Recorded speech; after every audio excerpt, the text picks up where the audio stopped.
mengajak Ada supaya kecurigaan, Aep Ibu melihat mencabut kecurigaan. keterangannya.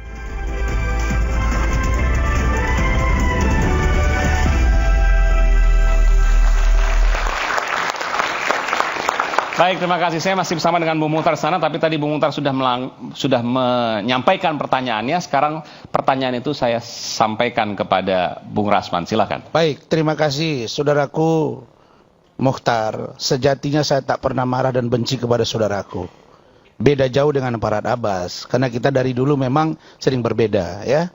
Masalah saya disenangi atau tidak, diselektif atau tidak, 2015 sampai hari ini insya Allah sudah ratusan kali saya diundang. Biarkan media yang menilai dan masyarakat Indonesia.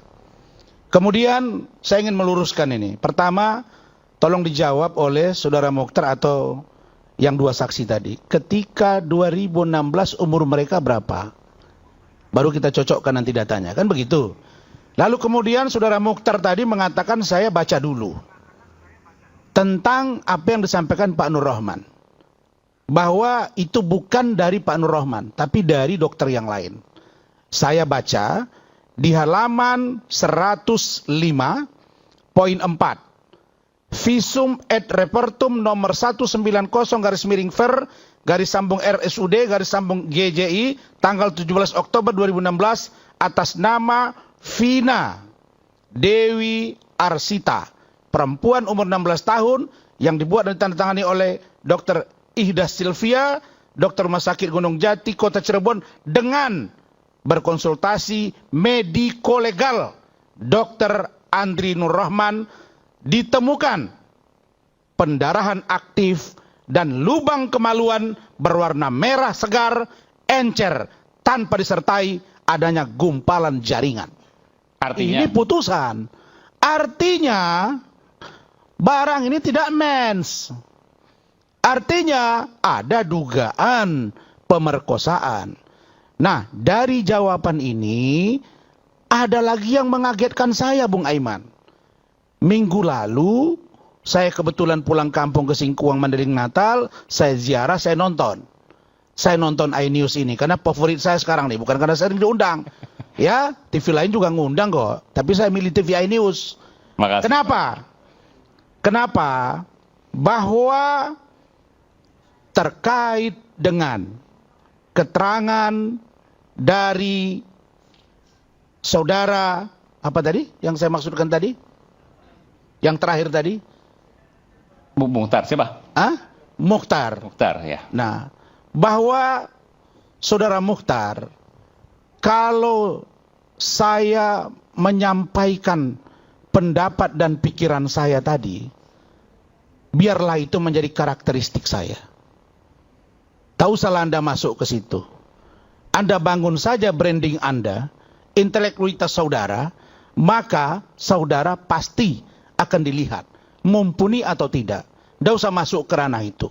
Tapi, nah, ketika iNews minggu lalu menayangkan di sini, saya lihat abang saya, Komjen Pol Purnawirawan Susno Duaji. Beliau mengatakan, barang siapa bisa membuktikan ada perbuatan pidana pembunuhan, kan begitu ya? 10 juta rupiah. Maka saya akan kasih 10 juta rupiah. Ya. Nah, sekarang saya tantang balik.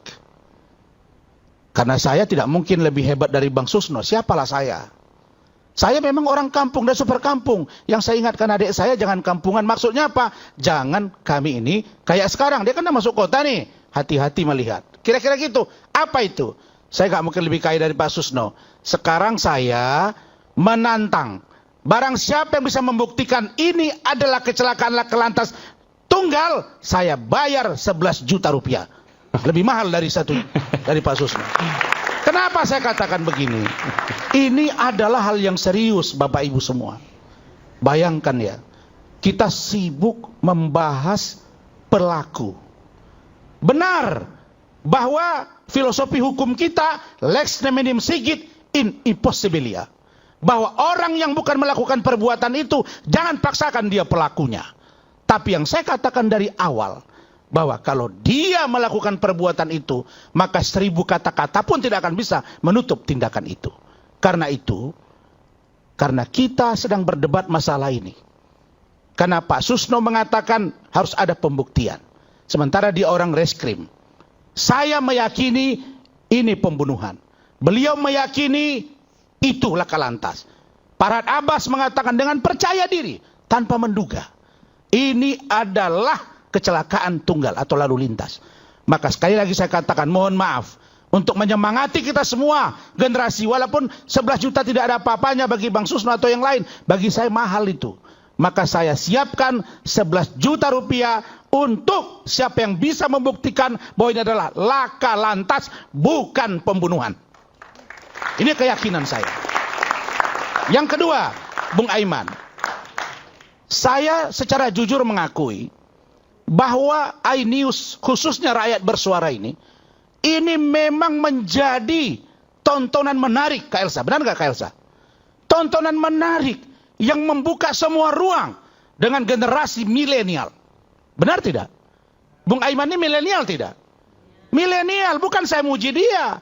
Dia sudah pernah menghadapi masalah hukum, saya juga menghadapi masalah hukum, apalagi Kak Elsa. Maka kita-kita ini sejatinya adalah pelaku yang mengalami, pemikir, akademisi, praktisi. Karena itu, mari kita menghargai pendapat masing-masing. Setahu saya, ada ekor yang mau saya katakan ini. Ada berita yang mengejutkan tadi sore, Bung Aiman. Saya tidak habis pikir. Begitu saya buka YouTube, Pak Rudiana preskon bersama dengan Hotman Paris Hutapea. Apa yang terjadi ini sekarang? Setahu saya Pak Rudiana memberikan kuasa kepada Bu Elsa dan kawan-kawan.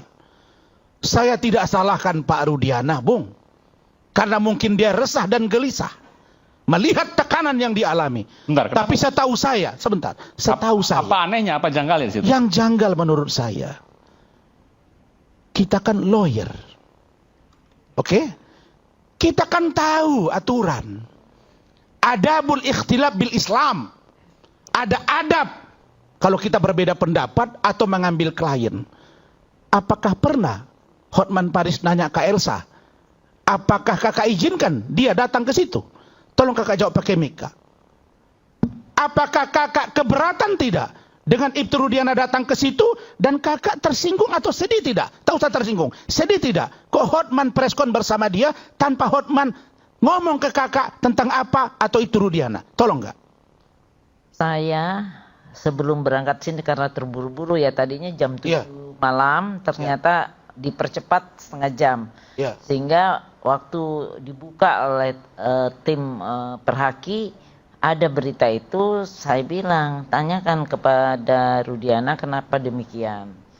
Memang dari tadi malam kami saya mendapat laporan dari sekjen saya Pitra bahwa laporan dari klien saya Pak Rudiana bahwa ditelepon-telepon dengan lawyer tersebut untuk datang. Kak, sebut aja Kak, Hotman Kak? Ya, betul. Nah kemudian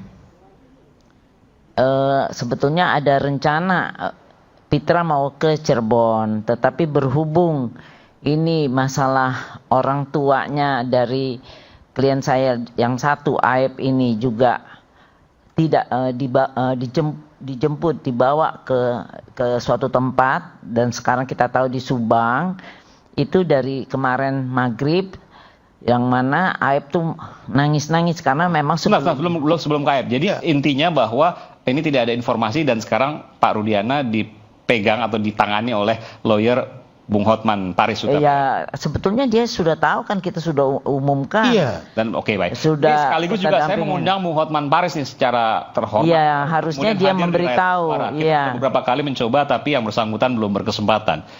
Tadi soal Aib. Ya, Aib gimana Kak? Ya, di Aib ini. Aib itu sekarang kuasanya di bawah Ibu. Iya, di kami. Baik. Dan kami sudah umumkan. Dan kita waktu saya buru-buru ke sini masih ada tim saya itu lagi menunggu sampai, karena kita sudah laporkan ke Polda Jabar dan juga kepada Bapak Kapolri dan Bapak Kabar Reskrim terhadap kepergian ini yang membuat Aib down, karena dari sebelumnya ini sudah didatangi terus sama politikus itu. Politikus apa, Bu? Politikus yang buat podcast ini. Oke. Nah, berulang inisial DM. Oke. Nah, ada apa dengan DM tersebut? Nah, berkali-kali datengin orang tuanya, membujuk, terus kemudian ya seakan-akan menakut-nakuti, intimidasi untuk supaya ini serius, Bu? Menakut-nakuti, intimidasi orang tua Aib. Ya, itu kan kita lihat di DM TikTok ini. ya. Kita punya bukti semuanya dari TikTok, dari podcastnya, dan kemudian apa kecurigaan Ibu memang?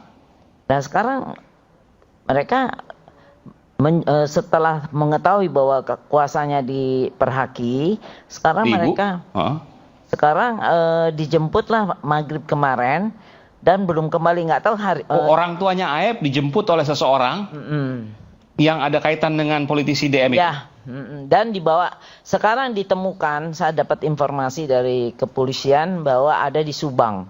Itu maksudnya apa, diculik atau dia apa, Bu? Nggak ngerti kita, tapi yang jelas Aibnya sampai nangis, dan dia ada, kita punya chat. Aib nangis-nangis, sekarang ayahnya tiba-tiba dijemput. Iya, dan oleh orang-orang yang terkait dengan politisi DM tersebut. Iya. Dan dan kita juga Pitra sudah berusaha menghubungi bapak tersebut, dan kemudian si Aib juga menghubungi, kembalikan bapak saya, ada semuanya chat. Apa yang dilakukan dan sebagainya masih misterius. Masih misterius, tapi mau diwawancara kali Ibu mikirnya negatif banget. Tapi kan nggak bisa begitu, karena itu menghebohkan satu keluarga, karena bukan kejadian sekarang lari pergi aja, tapi kan sudah berulang kali menanyakan di mana Aib, dan mengajak ada supaya Aib mencabut keterangannya seperti Dede mencabut keterangan. Oh, ada arahan ke sana? Iya. Saya sebut politisi DM tersebut. Iya. Meminta agar mencabut keterangan seperti juga Liga Akbar dan sebagainya. Iya, betul. Sedangkan Aib merasa apa yang dijelaskan memang apa adanya, karena mereka berdua. Dan sekarang Aib juga sudah melaporkan Dede, ya. Iya.